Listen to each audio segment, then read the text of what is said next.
this video about geometry, about parallel lines, about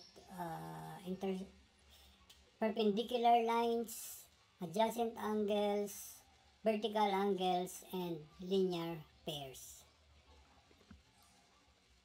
First, we will discuss the parallel lines. Parallel lines are lines that do not intersect and can be represented by a railroad. Yung dinadaanan ng tren, example yun ng parallel lines. Kasi kahit gaano mo i-continue yung rail, hindi siya magmi-meet, hindi sila magi-intersect. The lines go together in a far distance but never meet. And these lines are called parallel lines. This is the definition of parallel lines. Parallel lines are lines on the same plane that do not intersect. So this is the illustration of parallel lines. We have two lines here, line 1 and line 2. So no matter how far we extend the two lines, they will never meet. So we can say that line 1 is parallel to line 2. This is the symbol for parallel lines, no? Parang dalawang vertical line. Ayan. Ibig sabihin yan, line 1 is parallel to line 2.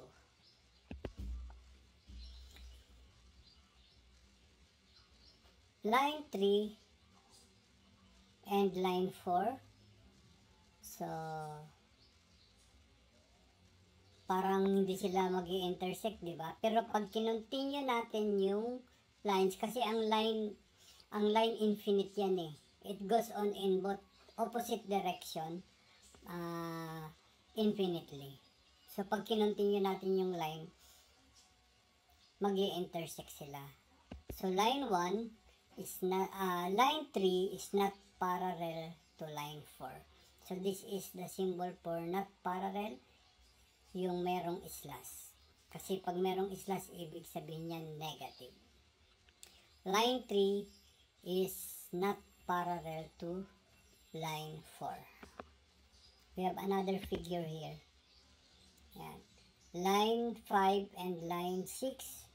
So, pag tinignan natin, parang mag-i-intersect sila pag kinontinue natin yung line 5, Pero hindi. Hindi sila mag-i-intersect kasi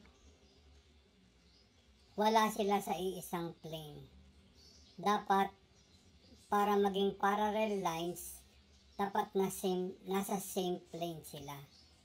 So, yung line 5, nasa plane na color yellow. Yung line 6, hindi siya nakalay doon sa plane na kulay yellow. So, magkaiba sila ng plane, kaya hindi yan parallel. So, na-violate nila yung definition na parallel lines are lines on the same plane that do not intersect. So, magkaiba sila ng plane, kaya hindi sila. Kahit hindi sila nag-i-intersect, dahil magkaiba yung plane nila, hindi sila parallel lines. So, line 5 is not parallel to line 6. Next is perpendicular lines. Two lines are perpendicular if they intersect and form right angles. So let's say we have this line AB or line BA. It extends in opposite directions. So, yan, line AB or line BA. Merong another line nag-intersect sa line AB, and that is line CD or line DC. Nung nag-intersect yung dalawang lines, merong na-form na angles. And yung na-form na angles ay right angle. So, kapag yung dalawang lines nag-intersect at yung isang angle ay right angle, understood na yun na lahat ng angles ay right angles. Kaya, hindi lang yung angle na nasa corner ng A at saka C, hindi kasi ako naglagay ng point of intersection, hindi ako naglagay ng name. So, let's say, merong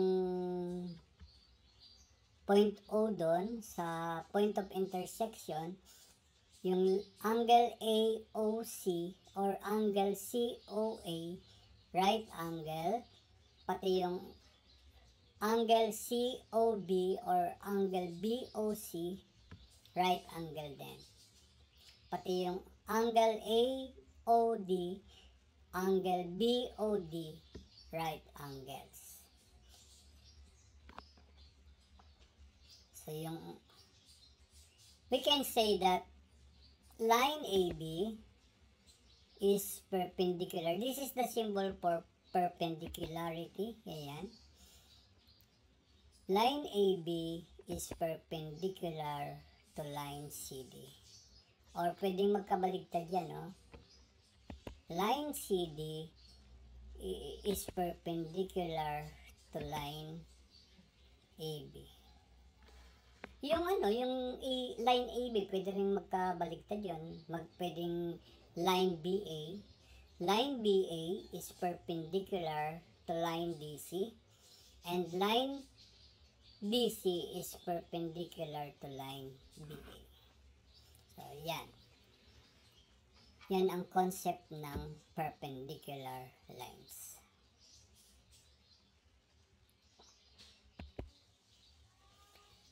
Ngayon ay didiscuss natin ng adjacent angles.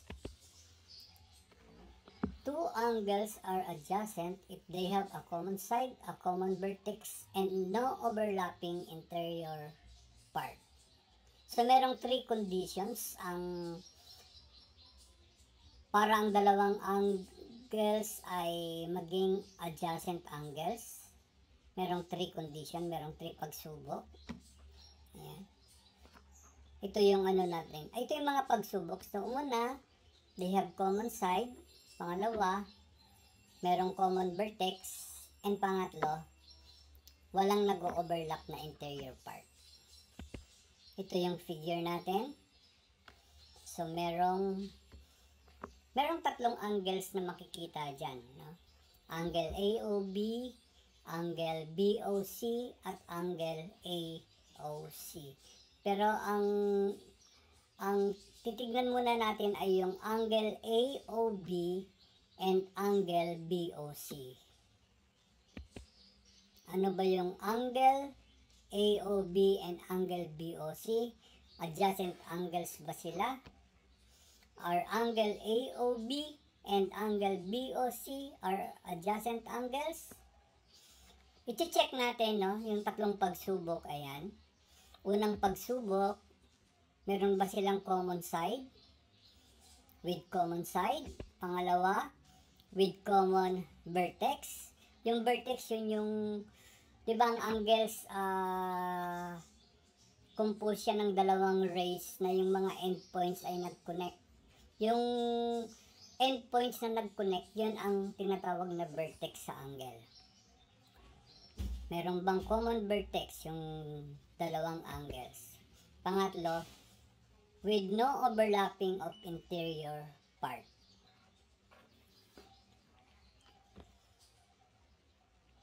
So, check natin kung walang mababiolate na mga condition.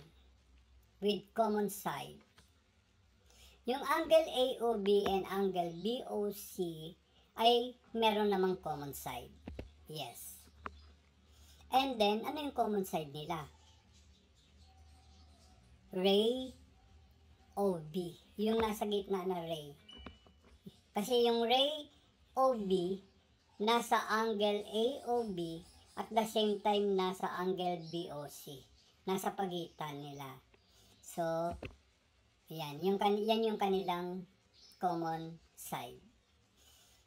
Pangalawa, with common vertex ba? Yes. Ano yung common vertex nila? Point O. Ayan. Pareho silang may point O. Hindi ba nag-overlap yung kanilang mga interior part? Yung angle AOB at saka angle BOC, wala bang nag-overlap? Yes, walang nag-overlap. Kaya, na-meet yung tatlong conditions. Therefore, angle AOB and angle BOC are adjacent angles.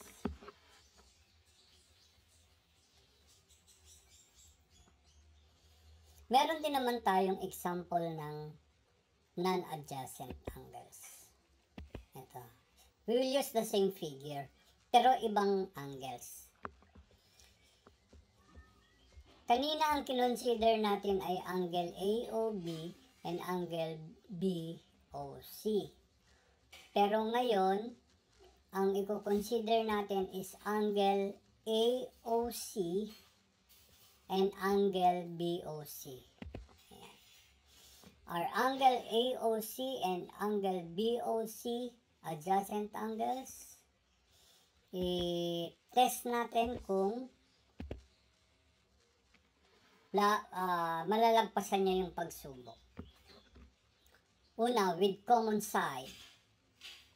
Ang angle AOC ba tsaka angle BOC merong common side?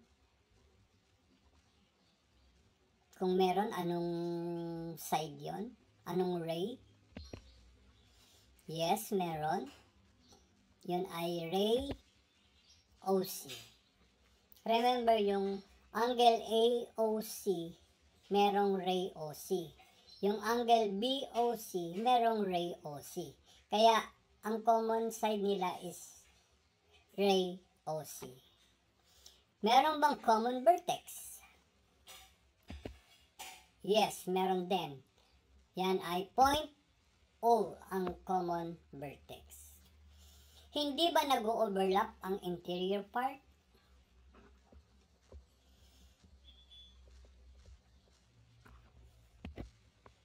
With overlapping.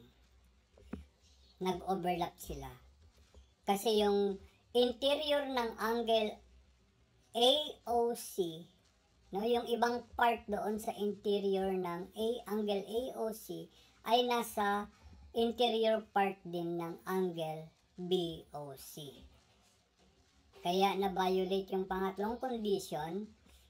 Therefore, angle AOC and angle BOC are non-adjacent angles.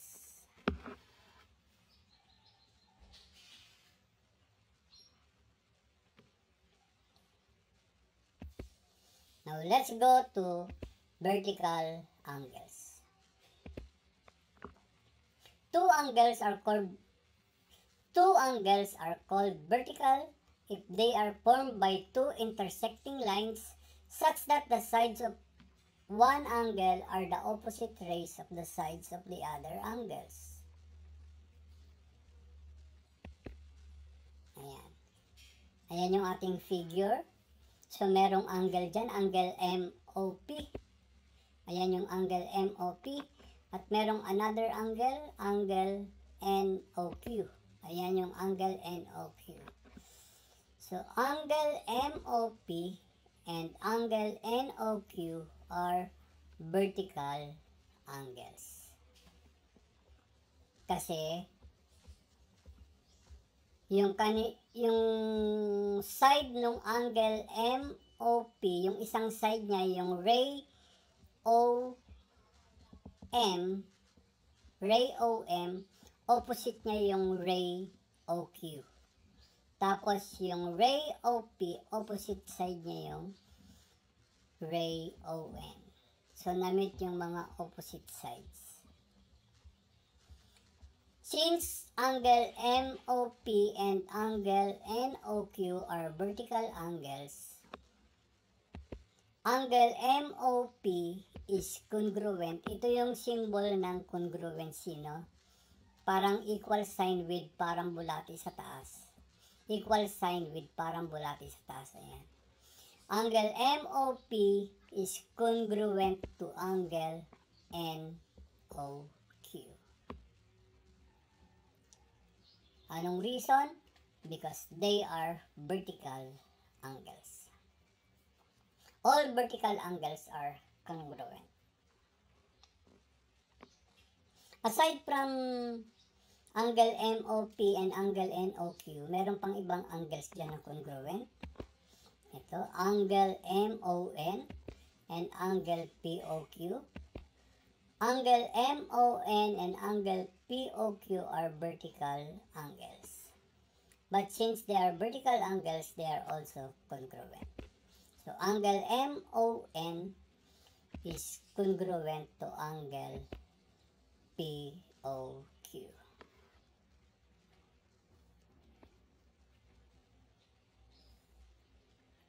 So, yan yung about sa vertical angles. Next is linear pair. This is the definition of linear pair. Two angles form a linear pair if they are adjacent and the non-common sides are opposite rays. So, merong two conditions para ang dalawang angles ay maging linear pair. Una, they should be adjacent angles, and pangalawa, their non-common sides are opposite rays. So this is the figure. We have again three angles in this figure, angle TOR and angle TOS. Sabi nila, meron daw straight angle. Kung merong straight angle, yung angle ROS. So, meron tayong angle TOR. Ayan. And angle TOS. Angle TOR and angle TOS are linear pair. Bakit? Una, angle TOR and angle TOS are adjacent angles.